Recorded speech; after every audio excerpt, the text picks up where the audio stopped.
Live. Here we are, you two. Here We we up in. are. Up in here. Up in here. That's right. This list sucks. This list sucks. This list sucks. This list sucks. It sucks. Indeed, it does. We are back with this. Sucks. Oh, did you hear me say that, or were we both just gonna say that same thing? No, I did kind of hear you say that, but then as I realized that I was going to be talking over you, I got to thinking about how we've been trying to dissect this whole problem of when we have remote guests. And I thought I better not contribute to this problem where people are like, yo, that show was cool, but JB, why didn't you ever talk? But then you just said, you know what, YOLO, I'm gonna contribute to the problem. I'm just kidding, buddy. There was a little YOLO-y, yes. Welcome back. I'm JB. I'm Mike. And this is This List Sucks. This list sucks. Indeed, it does, right? Yeah, the show where we talk about things that suck. No, I guess we normally wait until we actually start doing this to say this, but since we're on the topic, we're going through Rolling Stone's greatest 500 albums of all time, and we have ventured long and far to finally get to like a genuinely fruitful part of the list. Yes, we've trudged through the shit, and we have made it to the field of roses. Yeah, in Norway. We're happy to be here. But before we do that, you were getting ready to tell me about all this new music that you've been listening to. I did listen to a new album. I didn't listen to the whole thing, but I am certainly going to listen to the rest of it. I listened to about the first half of it, and it was fucking really solid. Have you heard of Big Thief? No. I really hadn't either. They're kind of in the genre like indie rock, folky kind of stuff, which usually is not really my thing. You know, I'm not really like big on like Lumineers and, you know, Bon Iver, that kind of thing. But these guys are fantastic. Just some gorgeous songwriting. The lead chick that sings, she has a really unique voice that I kind of was in love with right away. And they just put out a new record, and I'm gonna get the title of it. It's a long, interesting title. Is it an acoustic folksy type of thing? There are elements of that, but it's not like limited to that by any means. Like they are kind of all over the place with how they instrumentize it, and like plenty of electric guitars and synthesizers and stuff. It's like alternative rock or indie rock, I guess, but with folk elements. I wouldn't just characterize it as straight up folk or indie folk, you know. Fair. But very, very good so far, and like I'm planning to hit the rest of it for sure. The album is called Dragon New Warm Mountain, I Believe in You. Pretty indie folky title, I guess. But I mean, it is pretty folksy. I'm gonna be honest with you. What was it called again? Dragon New Warm Mountain, I Believe in You. But one of my students recommended it to me, and like, yeah, knocked it out of the park. Like the very first song is fantastic, and like the very first 3 songs, I found myself kind of like already having them stuck in my head as I was going about my day after that. So, like, check it out for sure. It's very good. Yeah, Apple Music. Yeah, Apple Music says that it's cosmically inviting. I mean, that just sounds fucking pleasant. I think that is a good way to put it. Nice. Yeah, I'll check it out. I drove down to Texas on Sunday, which means that I only had 14 and a half hours or so to listen to something. And and I listened to a lot of Joe Russo's Almost Dead because I'm getting super, super excited about seeing them at Sweetwater 420. So that was probably 3 hours and 45 minutes worth of listening. But then outside of that, I listened to some jazz that our friend of the show, Lee Stamper, has been telling me that I need to listen to for a really, really long time. And it was excellent. Really, really wonderful, good stuff. What jazz? Jesus, God damn you. I knew that you were going to ask me that. You knew I was going to ask you. Well, I know, but So Bruno Pernadas. And the name of the album is this is another really great album name. Those who throw objects at the crocodiles will be asked to refrain from that. Wow. Yeah, I love it. To refrain from that. Is it new? 2016. Oh, wow. 2016. Yeah. And Apple Music doesn't even call it jazz. They call it alternative, which I guess is actually I think that's bullshit. I would definitely call it jazz. I would call it like very like modern jazz, if not maybe like almost like a postmodern type of jazz. Nice. Yeah. Okay. Well, that sounds very interesting. I'll check it out if for the album title alone. Yeah. Other new music that came out. I think the new Trey Anastasio album came out today. Came out today. Yes. Yeah. Did you check that out? Did you listen to that? No, I haven't listened to it yet. Yeah, me neither. It's his first solo acoustic album. Oh, yes. What's the name of it? Oh shit. I think it's Mercy. Mercy. Yeah. Yep. So That'll be cool. good. Yeah, I like Trey acoustic a lot. Yeah, it's his first. He's had solo albums, but it's his first one that's purely acoustic. There was a new Dolly Parton record just came out. Did you spin that one at all or no? No, I'm just looking through a list of new shit. Like I tend to do. And the new Kanye record I mentioned earlier. Yeah, you did mention that. I'll have to check it out. I'll have to see what kind of nuttiness Kanye's up to nowadays. I don't think Donda 1 was very successful, so don't have a whole lot of hopes for Donda 2. Yeah. I mean, sometimes sequels can be as good as the original, though. Think about Godfather 1 and Godfather Part 2. Yeah. These could be Kanye's I've actually never Godfathers. seen those, so I'm going to use Star Wars. Which is crazy. I can't believe I just said that on a podcast. I'm probably going to get like a bunch of like, what the fuck? You haven't seen The Godfather? To tell you the truth, I tried to watch The Godfather one time when I was on a plane to Europe, and I was like, okay, this is the time. They have both part 1 and part 2. I'm putting them on, and I fell asleep right away. So yeah, that is not the correct time to watch those movies. Yeah.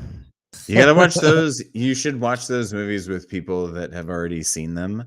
So that way you have a better appreciation for what somebody that has already kind of explored those movies a lot loves about them. Does that make sense? Yeah, I need someone to do that with. So you need a Sherpa you need a Godfather Sherpa is what you need.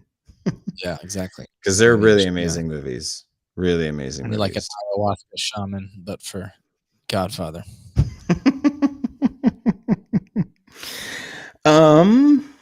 Yeah, I don't even know. We've talked the last couple of weeks about some upcoming records because there's good new stuff coming out. But honestly, when it comes to new music, we're getting into these parts of the list where I'm discovering massive holes inside of my record collection. And so I get way more excited about finding some of the stuff that we've been coming across here within the past 2 months that I didn't know that I really, really want to own. And so I'm trying to get them owned. Do you have any of the records from this week's listening on vinyl? Yeah, definitely. Do you have Layla? Yeah, I have Layla. But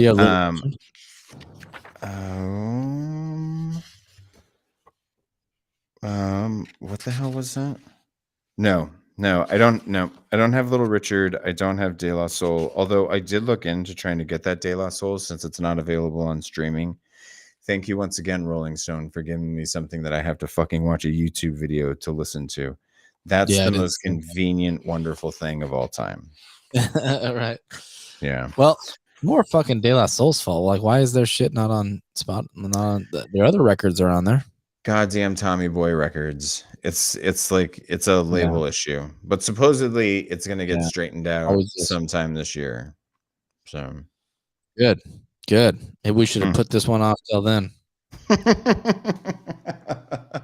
Actually, no, I'm glad that we didn't, because whenever it does become available on streaming, like I'll download this to my phone. This is that's definitely a digital ad for me, but I'm not going to pay $500 for the vinyl. $500 what the vinyl's going for? Yes. Holy shit. Yep. Yeah. Mhm. Cool. Well, should we get into the stuff for this week? Yeah, let's do it, because I want to Let's talk do it. about this. You want to read 230?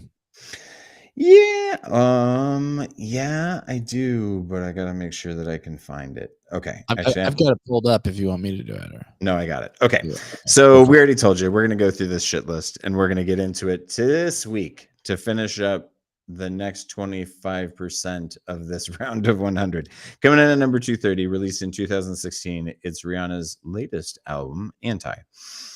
Rolling Stone says, after dominating the top 40 for years, Rihanna wanted to make an ambitious album statement, brilliantly sustaining the tipsy 2 a.m. vibe of this moody mid-career reinvention.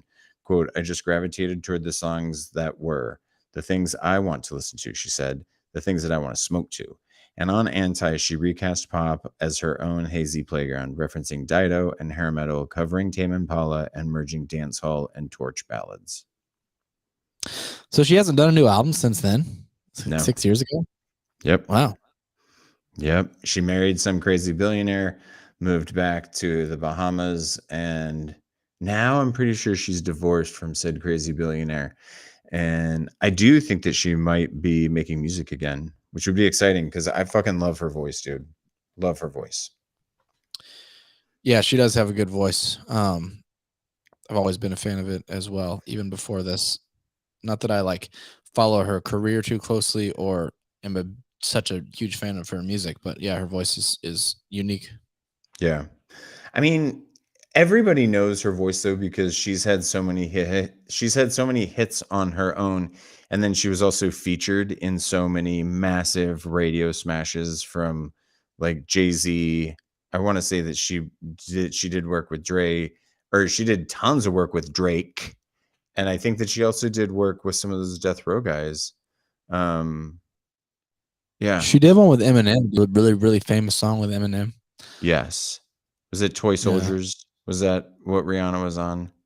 No. No. I don't think I think so. it was on that same record, though. Maybe it wasn't on the same record. Who gives a fuck? She did. Yeah, she cut another feature with Eminem, and it was a massive hit. It's Love the Way You Lie. Oh, yes. Yeah, because then she released that on her own album on Loud. She did like her own version of that on Loud.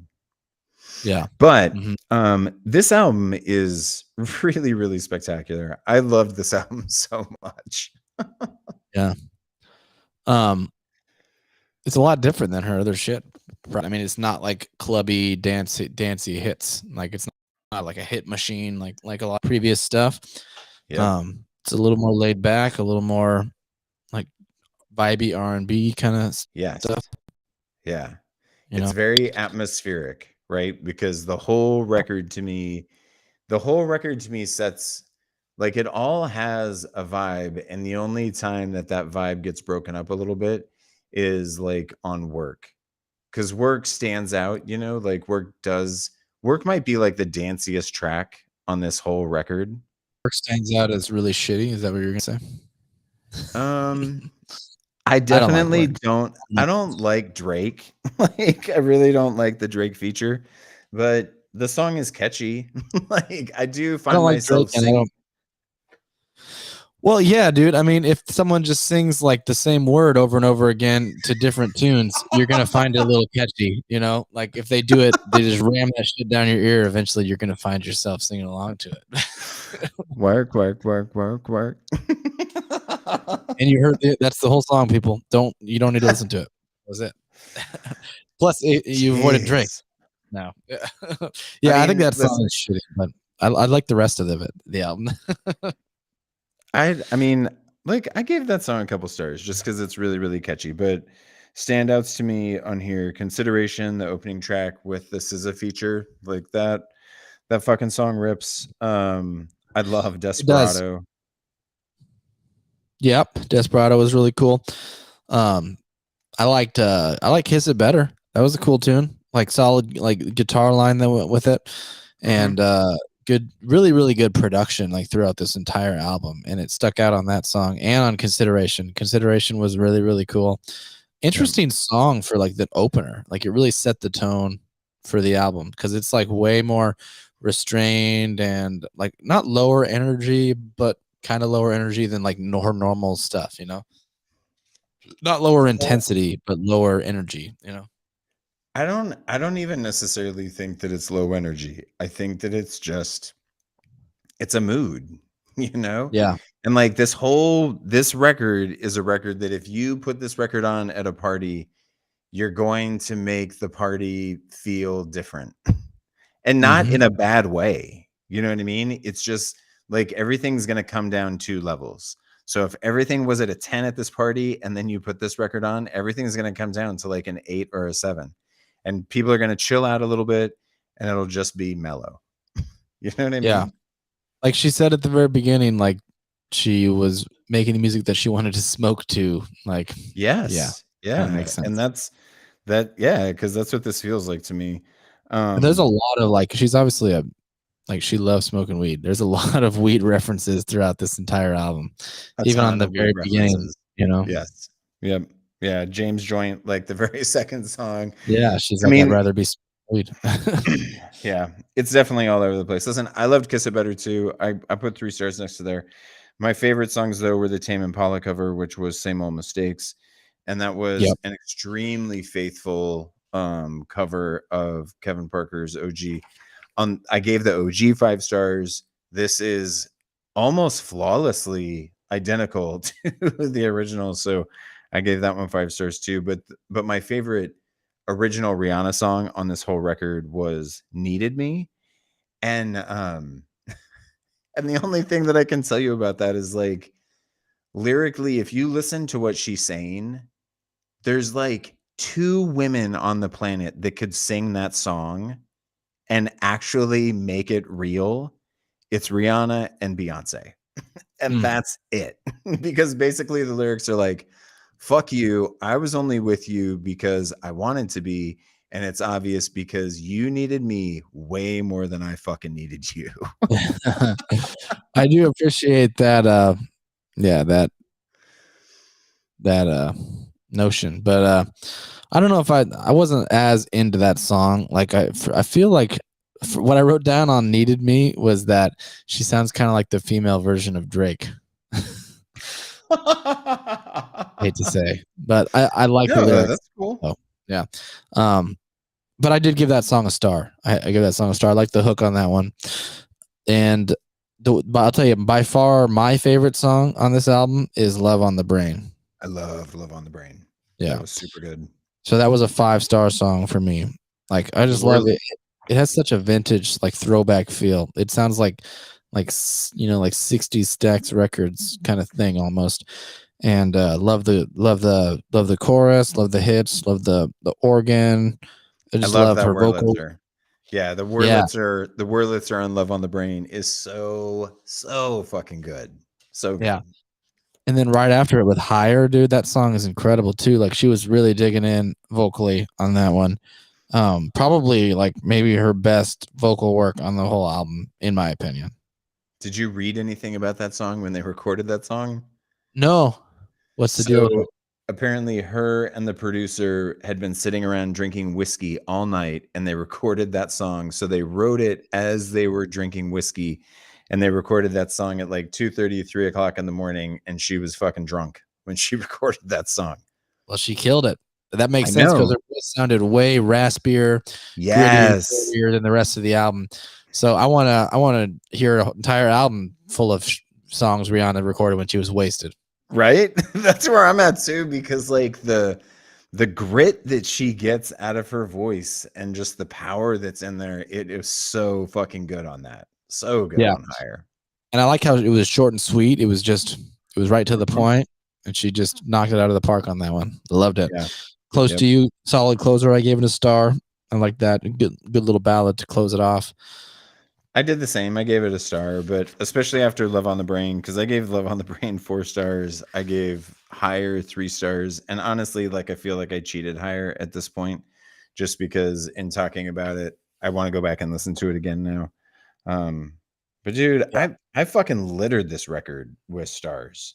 I really, really enjoyed it. But that got me thinking to the notion that this is literally an album that's been out for 5 years, and we're calling it the 230th greatest album of all time. Like that seems maybe uncalled for. I think it seems uncalled for. And honestly, if this record was 15 years old, I think I would say the same thing. Like, I think it's a really good record. It's definitely Rihanna's probably best work, at least that from what I've heard. I agree.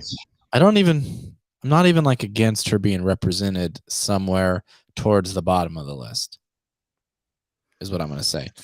And I'm gonna be kind of harsh with it. Like, I think that it probably is a 450 to 500 range for me. I think it's shocking how high this is. And I like it. Like, I'm not talking shit about it. I don't think saying that it belongs on the list is talking shit about it, But No, like, no, not at all. And I guess all I'm trying to think about is like Rihanna as a performer, I think needs to be represented on this list, right? Which is exactly what you said, So Rihanna needs an entry, and I think that this probably makes sense more than Good Girl Gone Bad, because that's really just Good Girl Gone Bad is so bubblegum poppy, you know what I mean? And there's not a whole lot of variation in what's happening on that record. Like there's not a lot of exploration in anything. And I think the same thing happens with Loud, because Loud is just kind of filled with club bangers. And I think that that's why this is probably the best choice for Rihanna. is Which, Loud the one with We Found Love? We found love in a hopeless place. I can look that up. yes. And it also has S&M on it. And S&M is one of my favorite Rihanna songs. Like, love it, but it's super clubby, and you just don't get.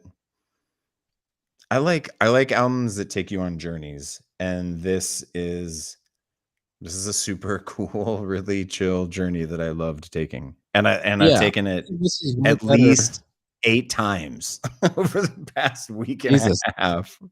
Well, Wow. it's not a super long record. It's only like 40 minutes. Yeah. And so Yeah, you can spin it pretty fast. Yeah. I think this is really good. I just think, I think it's too high for sure. Do you think that this is the highest? And I think that I'm sorry, I didn't mean to cut you off. Do you think that this is the highest ranked album released in the last 5 years?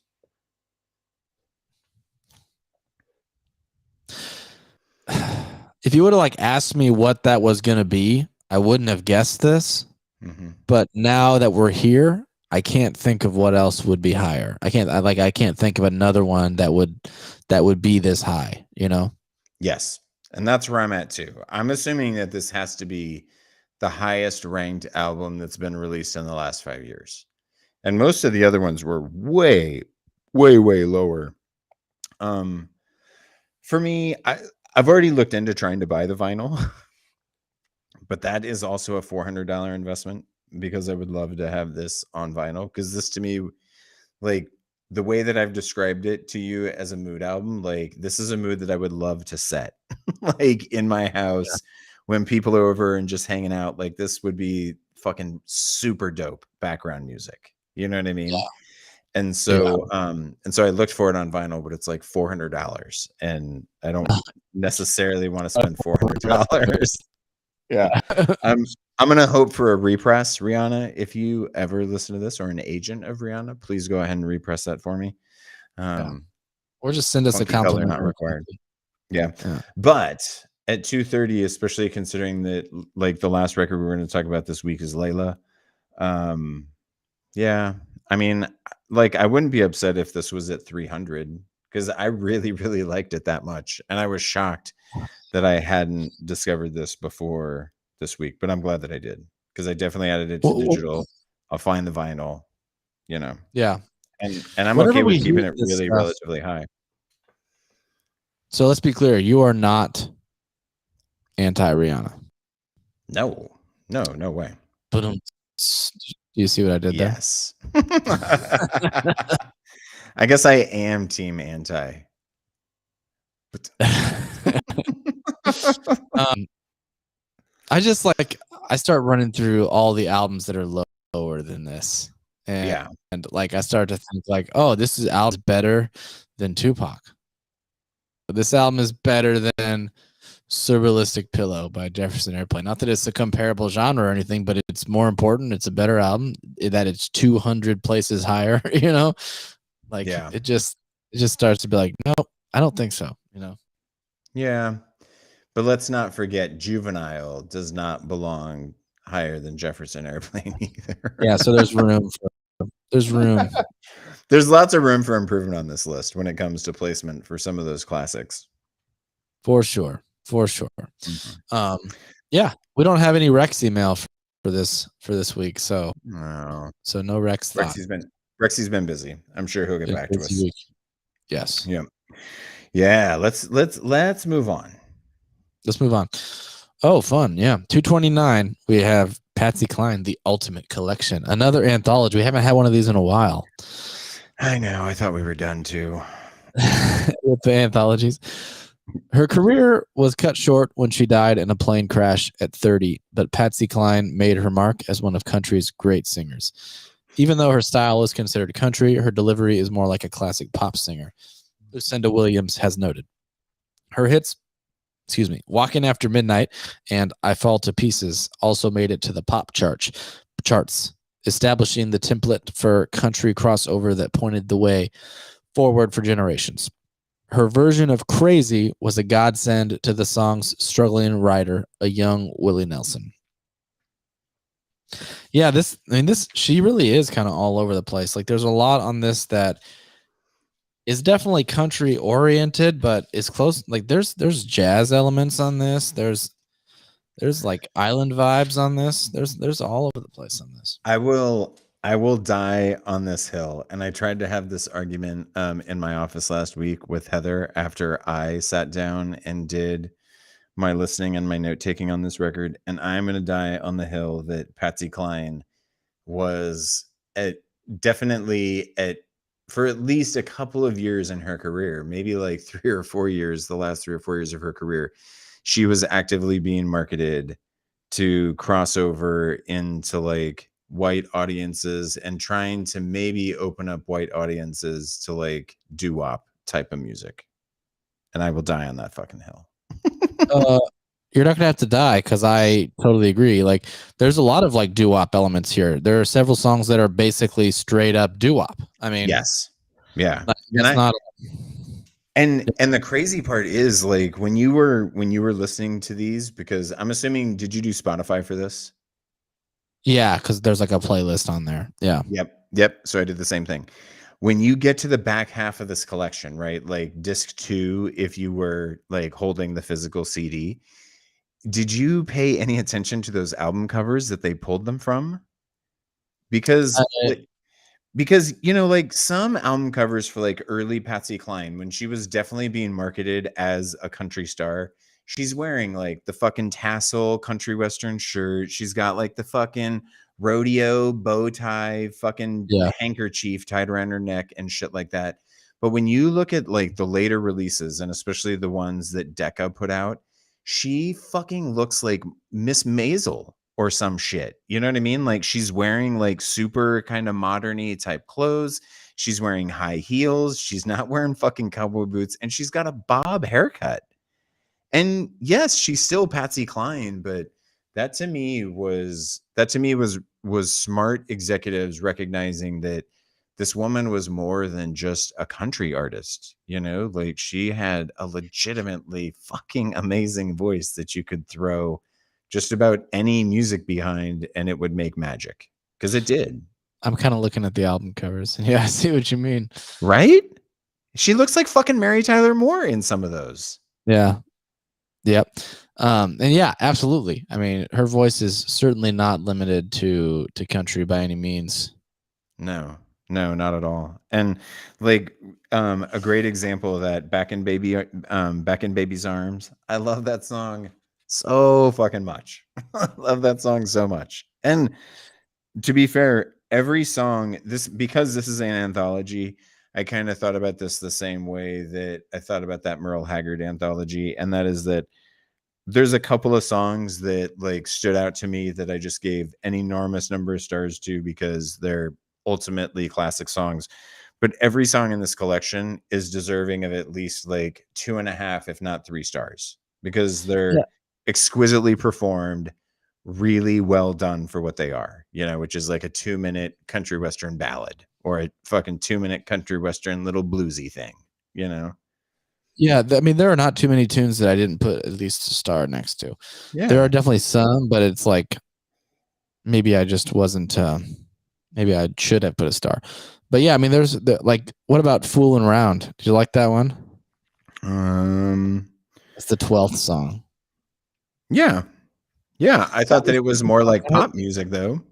It was straight up. Yeah, it was like that was almost like borderline like reggae, like islandy kind of stuff. Like there were like this Jamaican steel drums or whatever those things are going on for sure, and like a scratchy like reggae like guitar rhythm. I mean, there was not a reggae bass line, which kind of defines reggae. So like other than that, it was reggae. Like except for the fact that it wasn't a reggae bass line. If only there would have been that dub bass player in the studio that day. They could have completed the sound. But I loved that one. Go ahead. Well, I mean, and you have like the usual suspects of 5 stars, right? I Fall to Pieces, Walking After Midnight. I did give Walking After Midnight 5 stars. Like some of that stuff, like that song, for example, had like a really cool bluesy edge to it, Mm-hmm. Super. Yeah. Crazy also, like love Crazy, put 5 stars next to the that. Willie Nelson tune. Yeah. I loved Bill Bailey, Won't You Please Come Home? Yep. Yeah, I put 2 stars next to that. Yeah. I mean, that's like a jazz standard, so that's not like that's not her song. But like she did a really, really solid version of it on this one. That's like an old tune, like written in the very early 1900s by some band leader guy. Fun little fact that song has been played by Fish 6 times. Stop. Bill Bailey, Won't You Please Come Home? 6 times played. Look it up, Fishnet. Those sons of bitches. Man, I can't believe I haven't caught that yet in all 17 shows. Now you're going to be chasing Bill Bailey, Won't You Please Come Home for the rest of your life when you go to I know. Kind of interesting little detail, though. I loved Blue Moon of Kentucky. That was one of my favorite ones in the back half. I mean, Crazy Arms is great. Yeah. I mean, I will say, I think in like this, it's a little too much Patsy Cline to listen to straight at one after the other for me. Like I dig it all, but it's too much. We didn't need an anthology. No. Yeah. We could have used like if you distill this down to the 12 to 14 best songs on like a single standard LP, that's the Patsy Cline that you should have had. And I do like the idea of getting the different parts of Patsy Cline's career, but like this is like a situation where I'd advocate for greatest hits, like rather than an anthology. You know what I mean? Yeah. Yep. And like usually we're not into the greatest hits and really like I even kind of going against myself by saying that because I've made it clear that I don't like greatest hits because that's not what this list is. It's not the best collection of hits. It's the best albums, and that's not really an album. An album is an art form. And that's a bit, I guess you could argue that like a greatest hits is curated, probably by the artist or hopefully with some involvement by them, although that's definitely not always the case. And the other thing that I would say, especially with Patsy Cline, is because she died so early and she died so unexpectedly, they were actually like compiling those types of records in tribute to her concurrent with her life. And I guess maybe the point that I'm trying to make there is all too often greatest hits records come out like kind of after a group has been gone for a while or after an artist has been gone for a while, but the impact that Patsy Cline had was so tremendous that I think you could use one of those like immediate or soon to be, after she passed away compilations as like her kind of entry on this list. It's still a greatest hits, so it's still something that you have to kind of categorically hate and say that it doesn't belong on this list, but I would hate to put whatever record was originally released with like Walking After Midnight on it, and the rest of that album sucks balls.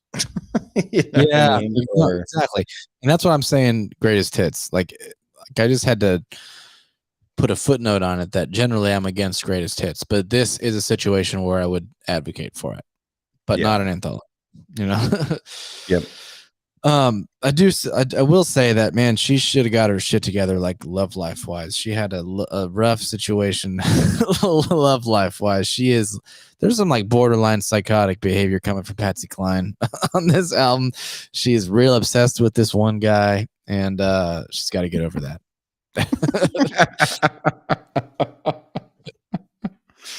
So many of these songs are basically like you can just do whatever the fuck you want. That's cool. I still love, you know.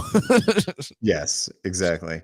I did not add this to my digital collection, but I would like to find, like what we were just talking about, kind of a Patsy Cline's greatest hits on vinyl, because I do think that she would be a fun spin on a record player.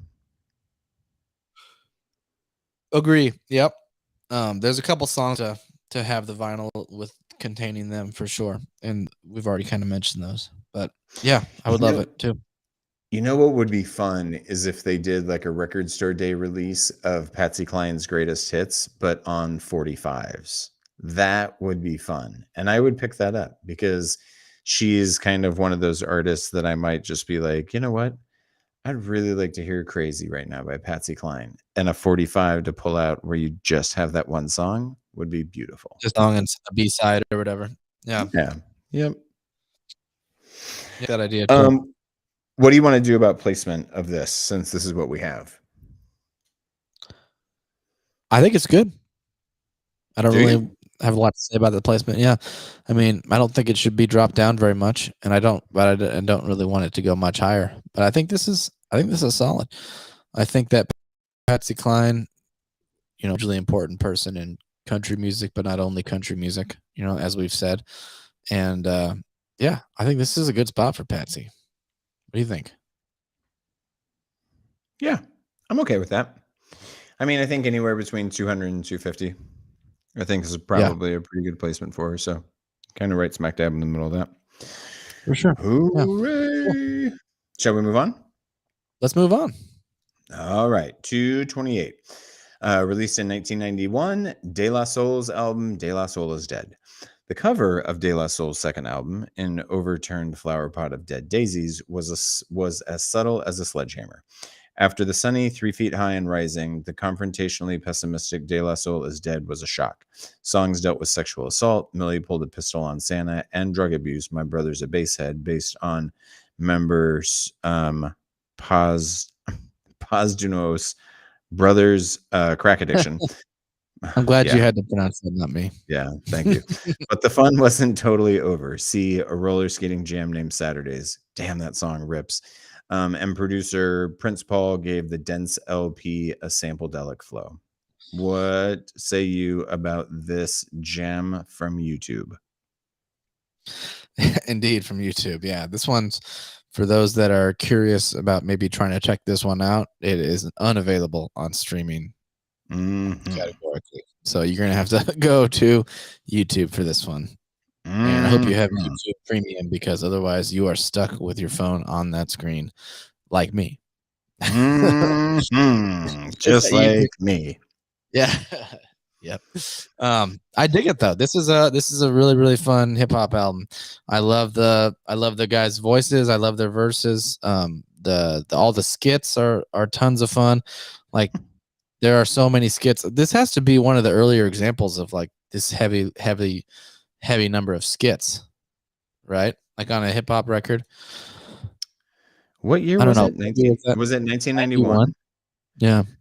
I mean, NWA had been no, it wasn't particularly new, but not everybody that did skits thematically like this. And the fact that like it was a continuation of the same skit over and over again is what made this one so much fun.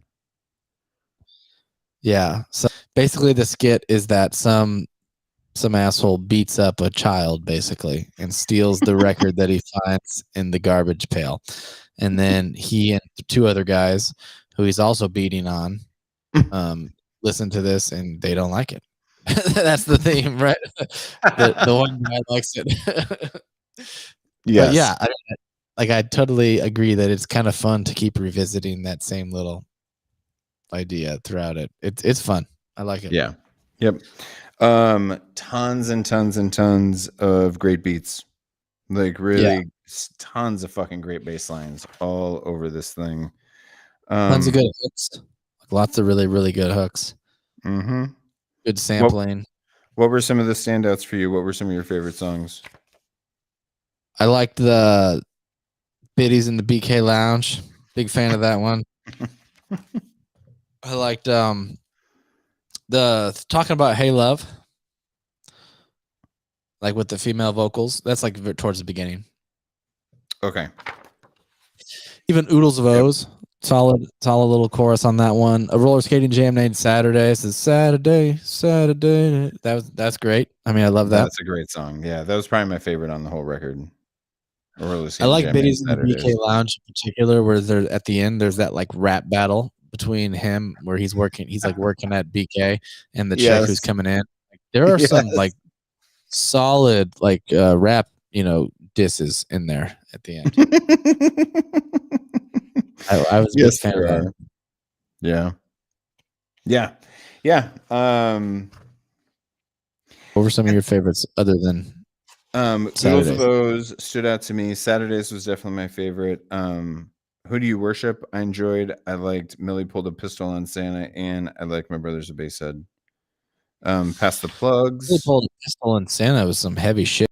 I didn't like realize it till I was looking at like that song's basically about a girl that was like molested by her father, and then she had enough, and her father was working as a Santa Claus at Macy's, and she went there to Macy's and shot him. Yeah. Good. Yep. Yeah. It was super fucking serious. Like it was hardcore, but it was good though. I loved towards the end. I loved Ring Ring Ring. That was really fun.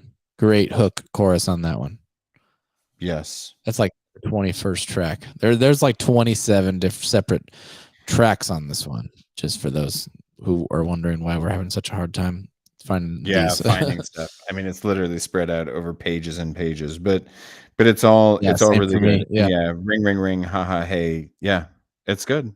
I mean, this is a good record.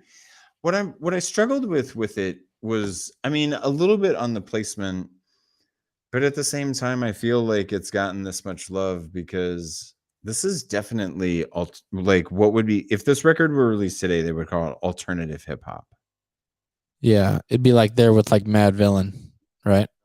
I mean, yeah, probably, or like a Jurassic 5, like very much the predecessors of like a J5, Well, J5 wasn't much later than this, was it?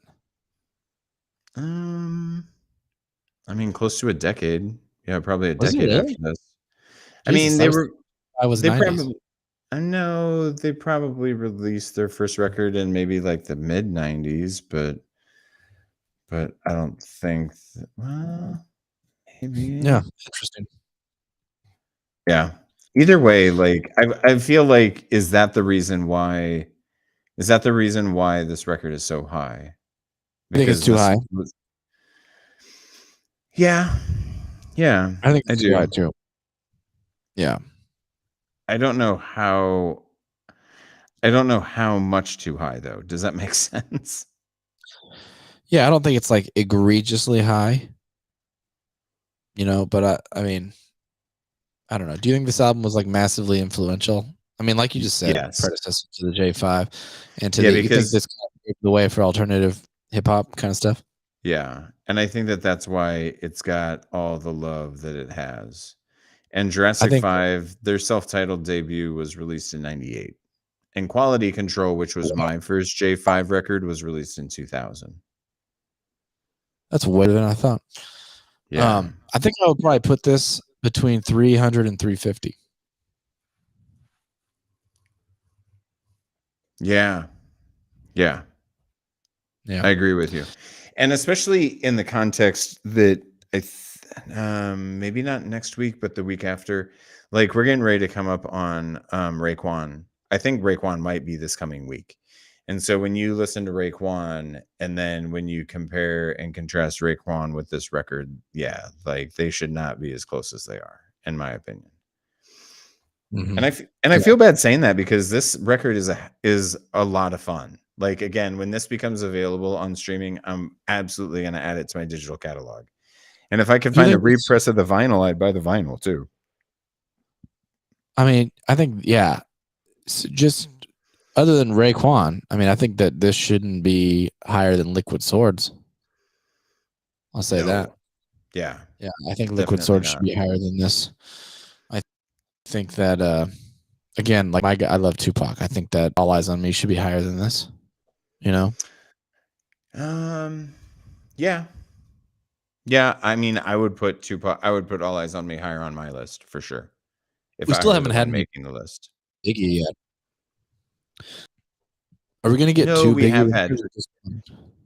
Yeah, we're definitely getting 2 Biggie records, because we haven't had Ready to Die, but we have had Life After Death.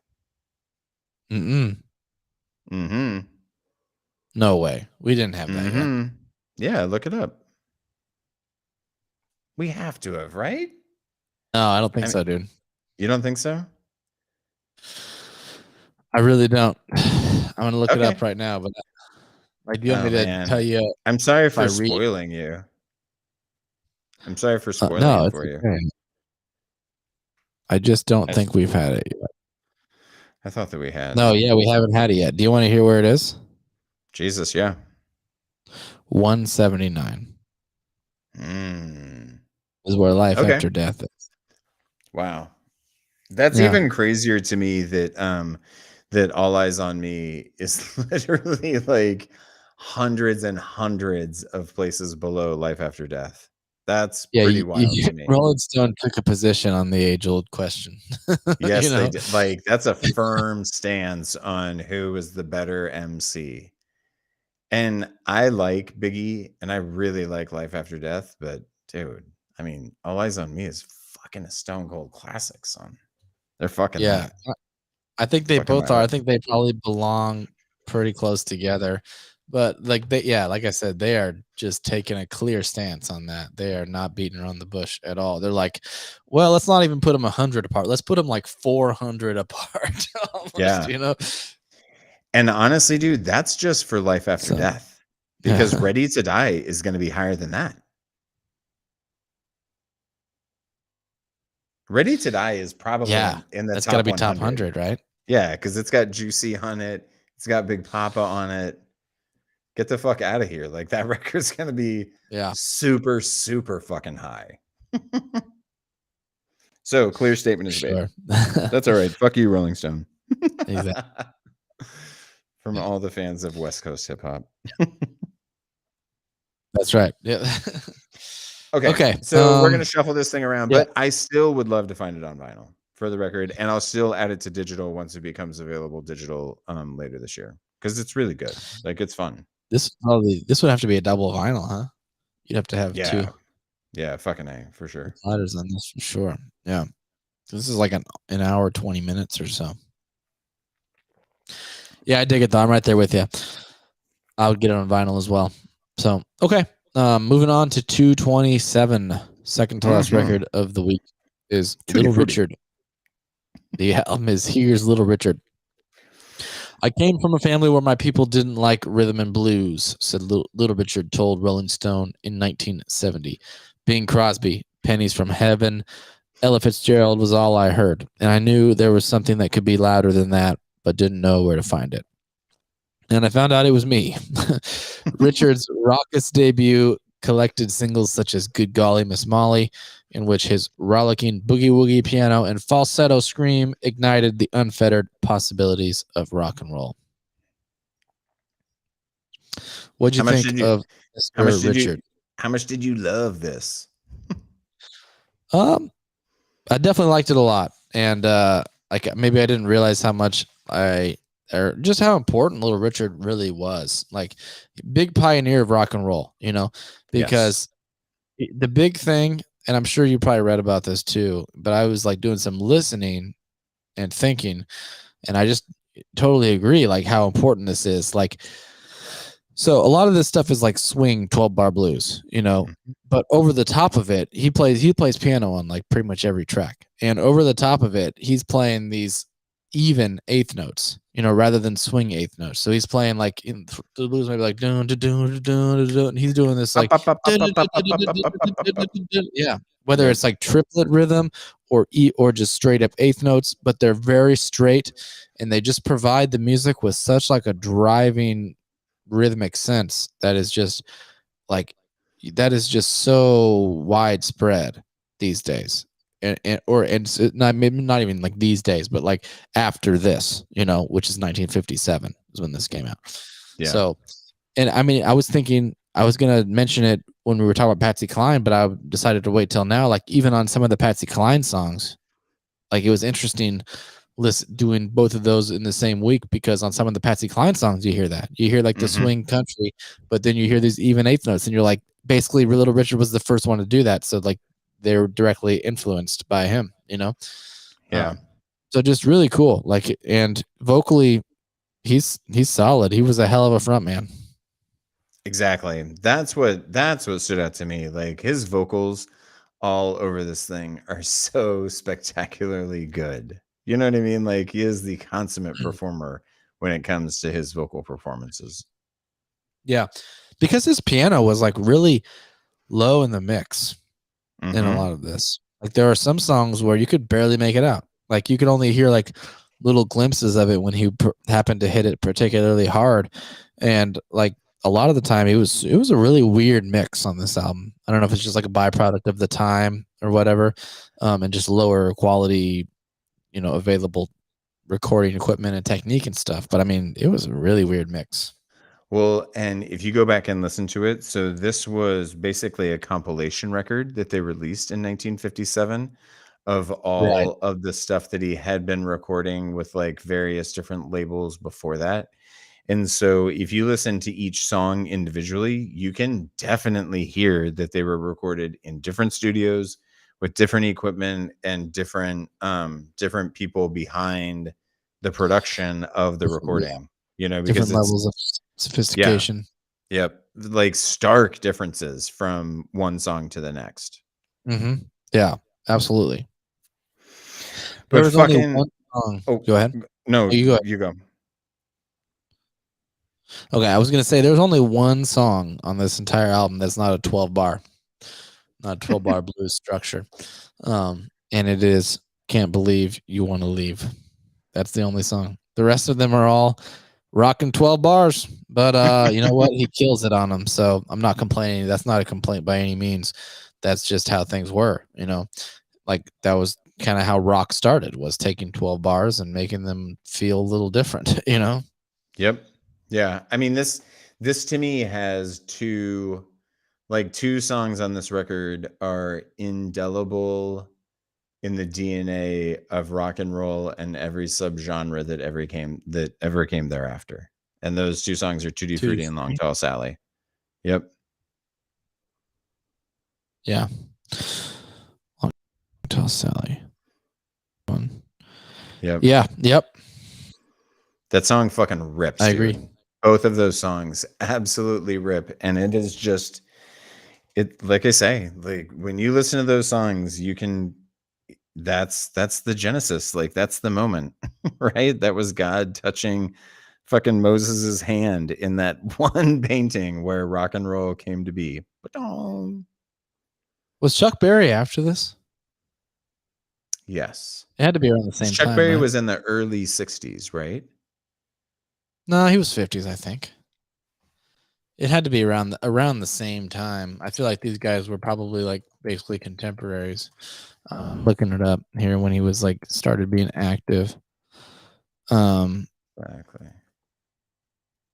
So yeah, he was active as of 53. 53, yeah. So Terms of, Little like, when he Richard, I released think, was his- active in, I think technically Little Richard was 47 or 51, something like that. But I mean, either way, this is Little Richard's debut album, right? no. No, No, because he had been recording for years before that. But what the hell? full length record. I mean, Yes, I do believe it was his first LP, but he had a fuck ton of singles that, because I think his first single was released in 1951. okay, check this out. So both Chuck Berry and Little Richard released their debut LP in the same year, 1957. Nice. cool. That Yeah. is super fucking cool. Because Chuck Berry, and it's fascinating because now we know unequivocally how Rolling Stone feels about Chuck Berry versus Little Richard. Because we're definitely going to get Chuck Berry on this list. Yeah, it's hard to beat Johnny B. Good, man. That had a pretty big impact. You know? I mean, it was in Back to the Future, dude. Yes, yeah, you know, you do have a point about good old Johnny. Yeah, but Tutti Frutti, yeah, that's kind of like almost Tutti Frutti versus Johnny B. Good. You know? Yeah. Although I would put, for me, I'd put Sally in that ring instead. His fucking vocal performance. Sally B. Johnny. Yeah. His vocal performance on Long Tall Sally is it's so good, dude. It's so good. Makes me happy hearing him. So much of this. Yeah, so much of this has such crazy energy. I mean, it must have been crazy seeing him play live. There's no way that He was probably just- there's no way that you're staying in your seat. Fuck you right now. Fuck no. Yeah, exactly. I mean, even on the back half of the record, like I loved Rip It Up and Jenny Jenny. Yes. Those were killer. I had 4 stars next to Jenny Yeah. Jenny and 3 next to Rip It Up. I had exactly the same starring. Yeah. And she's got it. She's got it fucking ripped again, dude. I put 3 stars next to that one. I put 2 on that one. But yeah, I mean, and I love all like you can tell it's all pretty much the same. You know, like a lot of these are very similar. But that's fine. That's what it is. I love all the stops. You know, he has those like little like and then he like, you know, and then he goes to like the next chord and it just kind of opens up and you know. Yep. Classic really was one of the pioneers of it. Probably him and Chuck Berry, you know. Yeah. Absolutely. But I guess I get why Rolling Stone will put Chuck Berry higher, and it's probably just an influence thing because like when you asked me before I really studied this one, like who was like the pioneer of rock and roll, I would have pretty much said unequivocally Chuck Berry. But I mean, now I'm like, oh, it's Chuck Berry and Little Richard, you know? Yeah. Chuck Berry does have the advantage of being a guitar player, and nobody these days associates piano with rock and roll. Everybody associates guitar with rock and roll. So from that standpoint, you know, like the guitar player has to win out because, you know, nobody's like a fucking rock piano player, bro. That fucking piano was killing it, dude. Yeah. I know what you mean. Although it's true though, like both of you and I can respect the piano and the rock. Oh fuck yeah, dude! Listen, I love keys in a band, and I love good piano players, but it's not what you associate. It's not what 95% of people associate with rock and roll music. It's just not. Absolutely. When you think rock, you think guitar. That's right, hands down. You know, yeah, that's right. Yeah. What do you think about placement on this?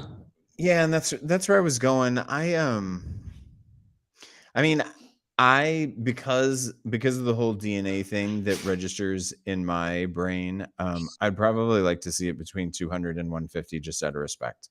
Because I do think that this is really, really important stuff. You know, when you think about impact of this music, and I want to say that when this list originally came out, it was at number 110. And I don't think we got to get that crazy, but I understand why they put it there originally. And I'm a little bit surprised that they bumped it down as low as they have. Dude, when this one came out in 2003, this was number 50. Jesus. See, again, and I understand why they're saying that, you know, from an impact standpoint. You hear it, you know. This is foundational music for rock and roll. So I get why they would do that. That's a big drop though. Yeah, I from know. 50 to 226 or whatever this is, 227. Yeah. Yeah. That's where I'd at least like to see it get closer to 150, just out of respect. I'm with you. Yeah, I think this is a 150 album. 150 to maybe even a little bit higher, maybe even closer to 100. Yeah. Yep. I wouldn't hate Start- that. We're starting beef with Chuck Berry. It'll be really interesting to see what type of love they give Chuck Berry at this point. If I find this on vinyl, I'll definitely pick it up, because that was one thing that I was listening to it through the headphones. Is I think vinyl would kind of, again, on the digital copy, because the digital music is just like a little bit colder and a little bit harsher. You can hear how a lot of these songs were recorded at different times, or at least to my ear, I can hear that. And I think a vinyl would take all that away. And so I think this would be a lot of fun to spin on vinyl. Yeah, I agree. I would do So, the same thing. This is one I want to add to my collection for sure, yep, absolutely. along Me with too, me whichever too. Chuck Berry album is on here. Shall we finish up this week? This will be a fun record to talk about for a number of reasons. Okay, lastly this week, number 226 from 1970, Derek and the Dominoes album, Layla and Other Assorted Love Songs. Rolling Stone says, Eric Clapton was tired of stardom, so he formed a new band where he could just be another one of the lads. But there was no mistaking the blues guitar on Layla, as Clapton sang about falling in love with the wife of his best friend, George Harrison. The tortured love songs on Layla get a kick from guest Duane Allman, whose interplay with Clapton in Key to the Highway and Have You Ever Loved a Woman is both harmonious and fiercely competitive, electric brotherly love. Definitely the best part of the record, in my opinion, is Duane Allman. Yeah. I think that's a question kind of worth asking, like right off the bat, because it was almost like kind of a happy accident that Duane Allman ended up on this record. Yes. Is this record nearly as important or influential, barring Duane Allman? I don't think it's nearly as good. Therefore, probably not nearly as influential or as important. Yeah, Like, I I don't think think it would have had as nearly as much of an impact without Duane. I think it would have had an impact, but I don't think it would be revered the way that it is. yes. Yeah, exactly. And especially with what happened with Duane, subsequent to all of this. I'm really sorry. The cat's decided to come up and visit the show. At any rate, yeah, I think that changes a lot, and maybe they still call it, Clapton's most important work or Clapton's best work or whatnot, but you would lose so much. I mean, you would lose so much without Duane Allman on here. You really would. And don't get me wrong, Clapton, while he is a prolific asshole, he's a radical piece of human trash at this point. And that's absolutely true. I mean, just from a numerous different variety of angles, there's lots of evidence pointing to his human trashdom.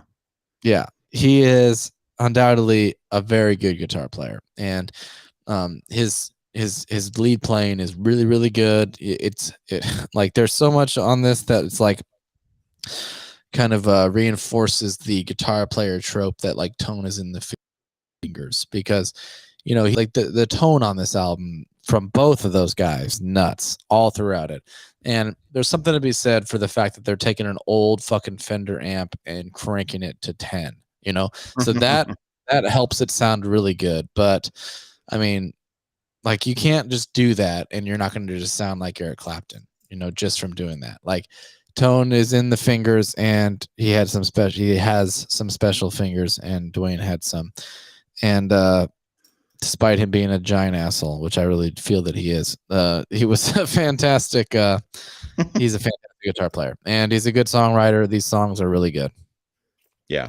So I was kind of trying to separate the guy from the art in my mind, which is questionable whether you should do that or not, I think. But I think that I did here. So yeah, and for me, I think about the argument that I have with my wife all the time about Michael Jackson, and so I'm just gonna say it, like, this record is both so impressively beautiful and so remarkably fucking creepy at the same time that I think that it's genius. Like the way that Dwayne Allman plays the guitar versus the way that Eric Clapton played the guitar, like totally different. Like as like worlds apart in terms of like tone and just style of play, but when you put the two together, it's like peanut butter and Nutella. It's just fucking magic. It's like this magical, happy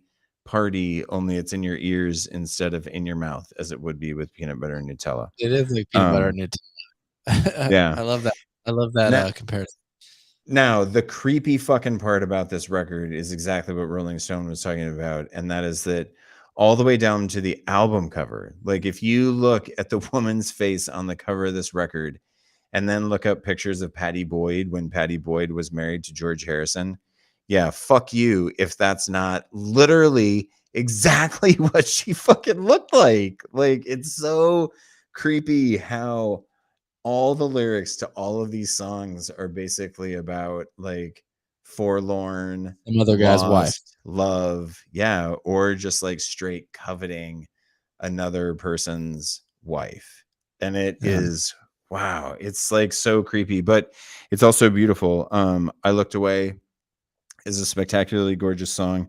Bell Bottom Blues is one of my favorite songs on this entire record, and that chorus on Bell Bottom Blues it's so spectacular. Like it's so spectacularly gorgeous. Oh So yeah, I wrote the wonderful. exact same thing. I wrote big, giant, big chorus. Amazing chorus. I love the key change on it. Great Mhm. solo at the end. And is it just those first two songs that don't have Dwayne? Or he's not on Keep On Growing either, I don't He's think. not on Keep On Growing, but that's a crime because if there was ever a song that fucking needed Dwayne Yeah, Allman on it, it's Keep On Growing, right? indeed. Case in point, like the Derek Trucks, Tedeschi Trucks band, they play that song and they kill it, man. And like, who is Derek Trucks if not like a evolution of Dwayne Allman? That's You know what I exactly mean? right. Yep, absolutely. And he is better, I will say. Derek Trucks. Yeah, Derek Trucks is That better than Skydog. Derek Hate Trucks to is say like it, so. the perfect example of like a solid evolution. Like he took what Dwayne did and just improved upon it. But But he to be absolutely would not be where he was if it wasn't for that. Obviously, he yeah, would never say agree with me on that. But yeah, because let's also be fair to Dwayne Allman. Fucking dude was 24 when he died. Like exactly. he was literally a tiny little baby that Yeah. for how young he was, his playing was fucking godlike for his age. So And yeah, who knows what type of player he would have become if he doesn't fucking die in that totally motorcycle agree. accident, you know? I'm going just purely based on like objective results. You know what I mean? But like, Yeah. if you consider the circumstances, like who knows what could have happened. Also, plus like dude wrote the book on this shit. Like this Yes. kind of like slide southern rock guitar. He did that first. You know what I mean? He But pioneered. how yes, and at the same time though, how fucking wild would it have been if Dwayne Allman doesn't die in the motorcycle crash and he lives and you get like a good solid decade of Derek Trucks and Dwayne Allman on the same stage, fucking slide guitar battling each other to death. Oh my god, it would have been crazy. It would Right? have been nuts. Yeah, That'd be fucking bonkers, dude. that's amazing to even think about that. But I have a lot of stars on my page here. I mean, Bell Bottom Blues is a 4-star song for me. Could be 5, might as well be. Keep On Yep. Growing is a 5-star song. I mean, Yep. the Nobody Knows You when you're down and out. That's a fun song. They have a fun like version on that. It's like 6/8 like gospel take on that song, which Yep. that is not a Clapton song. For those who don't know, that's an old like early 1900s like vaudevillian tune. Yeah. Nobody Knows You when you're down and out. And I there's love like the vocals on that there's one. It's like just kind of pessimistic, but it is right. yeah. And this is one of like 3 or 4 covers that appear on this record. So not all of these not all of these are originals, and really, like, the lyrical comment that I made earlier about how kind of fucked up and twisted a lot of these songs are, that's only the originals. Like, that does not apply to any of the lyrics on, like, the blues standards that appear, because there's quite a few of them. Key to the Highway is another Sure. one. Key to the Highway is a fun one to talk about. Did you read much into how that worked out? Oh yeah, fuck yeah, I Yeah. did. You tell the that's story though. crazy. Yeah. So basically, they were in the studio and they heard another band recording a version of Key to the Highway, which is just a classic blues song. This, like, I think it's like Big Bill Brunsey originally, or maybe he was the one that made it popular, but it's old, like deep entrenched in the blues tradition song. And they heard another band playing it and they're just like, fuck it, let's just jam on this. They didn't intend to record this. It's just Clapton and Duane were like, they just heard the song through the wall from another band playing it, and they said, let's jam on it. And they played it, and then the producers were like, turn that fucking recorder on right now. And they started recording it. And it's like a 9-minute jam of just Clapton and Duane and the rest of the band jamming together on this classic blues tune, and it is incredible. It's amazing. It is. And even that story lives up to the hype, because the beginning of the song doesn't start. Like, the song literally fades in, and it just fades in to whatever point of the jam they were like, okay, fuck it, let's start it here. You know what I mean? Let's start it here and let's go. So it's really, really unique. But I mean, it's 9 minutes that I wasn't upset at all at any of those 9 minutes, because it's fucking highly enjoyable. Dude, it's just like watching like two of the greatest guitar players that ever lived, just like jamming together. And like the two guys that don't usually, like, their worlds, they're pretty different worlds. I mean, Duane Allman is Southern rock, Clapton is blues. Like, they definitely have intersections, but they're different styles, Yeah. So like, it's kind of interesting to hear them. It's really interesting and awesome, actually. I shouldn't say kind of interesting. I mean, it is way beyond that to get a album of them basically jamming out. That's what I love about this whole thing. The cover of Little Wing, I'm gonna say, I don't think we needed that. I'm gonna be honest. Like, I love that song. It's an incredible song, but I mean, I don't really know what it really added. And in fact, the addition that Clapton added to that, which is this little chord progression at the end of each chorus, I don't really feel like it adds a lot to it. And I think, in fact, maybe it does the opposite, in my opinion. Like, I think it just kind of muddies things up and kind of dilutes it. I don't know why that was necessary. Are you talking about that part that goes bum bum bum bum bum bum bum bum bum bum bum? Yes. Is that the part that you're talking about? Yeah. It's exactly the part I'm talking about. It's not in the original, and it's basically just there because Clapton was like, we got to do something a little bit different, and we got to add our own little personal taste to it, but like, just not necessary. And Hendrix version is just so ridiculously better. I mean, despite the fact that this song has both of these guys on it. So it's just like, you didn't need to do that, didn't need to go on the record. I completely agree with everything you just said. That part that they added to the song is dumb. It literally feels like the stupidest, like, bizarre, I agree. trumpeting, like, overture, and it's like, Little Wing doesn't need an overture, asshole. You just need to play it with some element of feeling. Which, exactly, I think you get that. But when it gets interrupted with, like, the trumpet blasts of "Behold, Little Wing," like, it fucking loses, like, it loses everything. It's fucking terrible. Stupid. I completely agree with what you just said. Yeah, and it's just like I can just imagine Clapton being like, I can just, this part needs like you really didn't need to. You didn't. It just only Clapton could think that he could, like, add Hendrix song, and he's like, yeah. I literally I kind of had these visions in my head of when he's trying to tell everybody else what he wants to do. Like, the first couple of times that they rehearse that, like, he's on the guitar and he's looking at everybody, and some people are just playing like bum bum, and he's like, no, dude, it's like this. It's like bum bum bum bum bum bum bum. And, like, they're all just kind of fucking it up on the wrong beat. and Clapton gets pissed. That probably would never get happened, but I want to have that romantic I can see fantasy it that it did happening. happen because he's an asshole. But yeah, so we could go without Lil Wayne on this one. Which kind of got me Yeah. thinking. We haven't had any Hendrix yet, right? No. Dude, we have Nope. at least like 3, right? Coming up. Are you That- experienced Axis and Electric Ladyland? At least. I feel like we have those. Band of Gypsies too. Oh fuck. No. Now we had. Did we have Band of Gypsies? Fuck no, we didn't have Band of Gypsies. Okay. Maybe is that a snub? Band of That would Gypsies be- might be a snub. Fucking egregious snub. That would be like above Animals, and for me, that would be the craziest snub if they didn't put Band of Gypsies on this album. Which Band of Gypsies is like, yeah. I mean, that would be so crazy to me if they didn't put Band. Are you looking it up? Yeah. I'm sorry. Yeah, I'm gonna be so mad if that's not on here. It better be on here. You put Rihanna Anti on here, but not Band of Gypsies.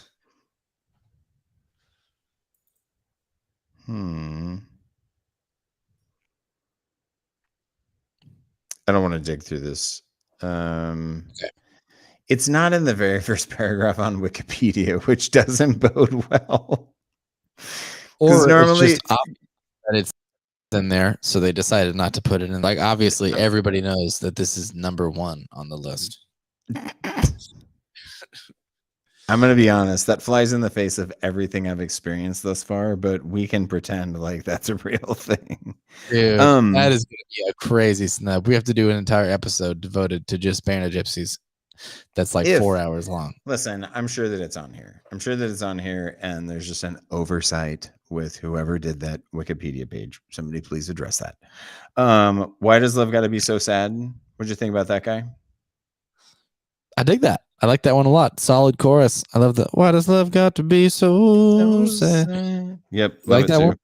Yeah, of course. Fucking Awesome, really, like really love solo it. trading off on it, going between them. Yeah, I'm trying to think which other ones. I mean, Layla, obviously. Layla is an incredible song. It's absolute. Listen, I think it's probably Clapton's masterpiece, right? Like it has to be considered Clapton's masterpiece. The sad part about that is like my favorite part of that song is the last half of that song that wasn't written by Clapton. It was written by Bobby Whitlock. And Bobby Whitlock was going to use that on a subsequent solo album that he was working on. But apparently Clapton was like, no, dude, we need to go ahead and use that on this song. The instrumental part. Yes. Yeah, it's a beautiful song. But I kind of like that it became part of Layla. It's a cool, like, multi-suite song. Oh no, I do too. Like Layla would literally not be nearly as good of a song if that back half is not on there, and if you don't get that piano, and if you don't get Duane over the top of it. It's a fucking fraction of the song, in my opinion. Well, the front half is great too. I mean, like I love the chorus and how it changes. It goes like I think it goes a half step up or down when it goes to the verse. It changes Mhm. keys for sure. Yep. Worth mentioning is the fact that Clapton had 2 chart-topping versions of this song, which is kind of crazy. Like, this song was a Really? chart topper for him twice. Yeah, like this version, and then the acoustic unplugged version was also like a platinum chart topper. And that thing is a wildly Oh. different version. Even though that's a Yeah. live version, like it was Dude, cut on Clapton Unplugged with Yep. I completely forgot about that fucking Clapton Unplugged with that Layla. Dun dun dun dun dun dun dun dun dun Yeah. dun You got me on my knees, say love. Yeah. It's a Really cool it's a version. it's a slinky version of that song, dude. It's good. It's a good one. I'm honestly surprised, and I would say probably at this point, since we had this one, that it's not on here. I'm surprised Clapton Unplugged is not on here. I mean, we had Nirvana Unplugged. I'm really surprised that Clapton Unplugged is not on here on the list. I think that's, as much as I'm talking about how much of a dick Clapton is, which he is, that would be a snub if that's not on here. Prepare to be snubbed because Yeah. it's definitely not going to be higher than. I definitely don't think it's higher than this. This to me, outside of maybe Disraeli Gears, which we haven't seen Disraeli Gears yet, and we're definitely going to get that record. No, fuck, dude, I don't know what we've seen and what we haven't seen, but this has to be. I think in a lot of ways, this is the highest Clapton piece that we get, in my opinion. We have Like, not seen Disraeli Gears, and I would be shocked if we did not get Disraeli Gears.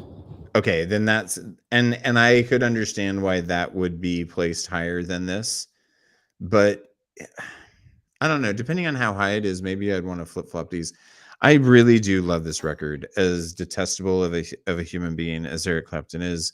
I also really love Thriller. So when we get to Thriller, we can talk about the fact that Michael Jackson was gross and did terrible things, but I love Thriller too. Like, I can separate the art from the monster, and I love this record a lot. Like, honestly, I would move it up, and I'd probably move it up significantly.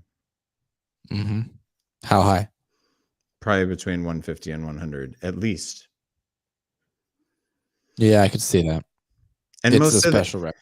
yeah, and I will admit most of it is just because of how all of these people came together. Like, this to me is lightning in a bottle, and this is capturing magic of a moment in time.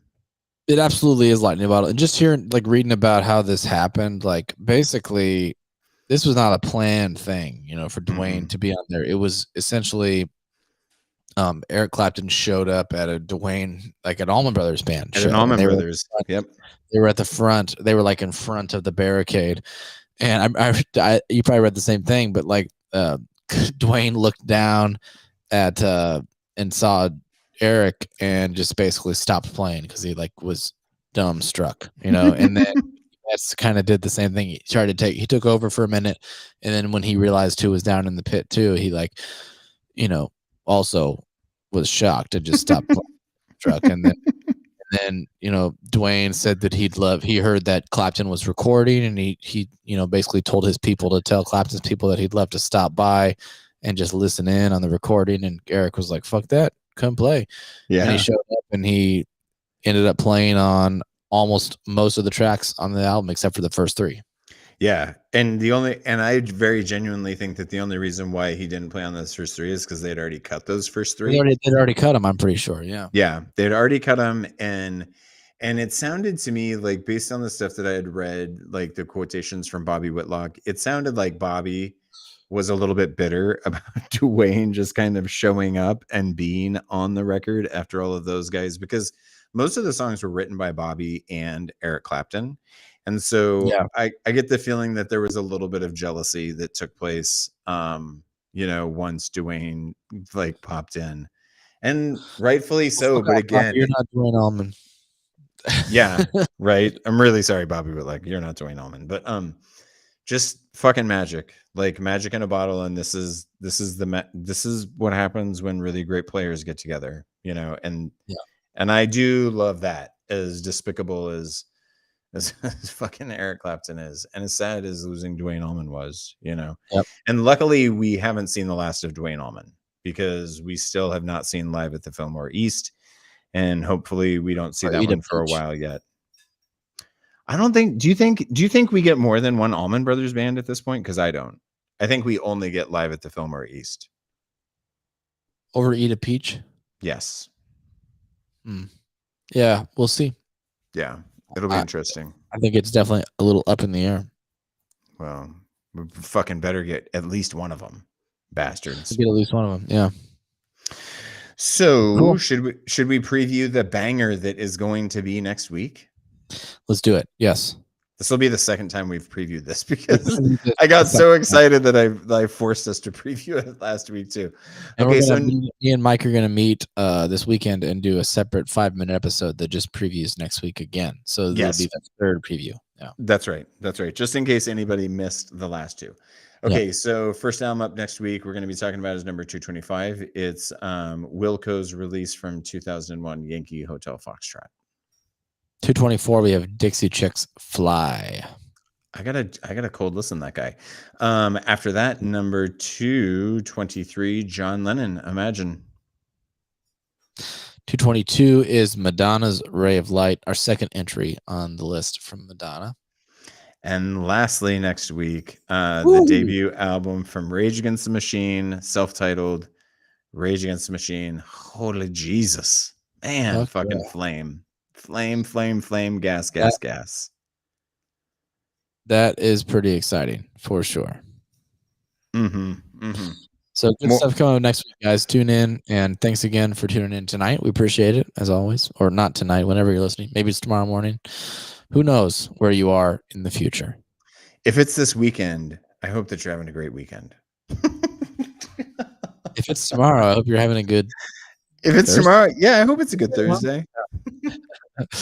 Whatever day you're listening to this, make it a good one. And thanks for listening. As my assistant principal said over the intercom every day in my school, make it a great day or not. The choice is yours. True story. This list sucks. This list sucks. This list sucks. This list sucks. It sucks.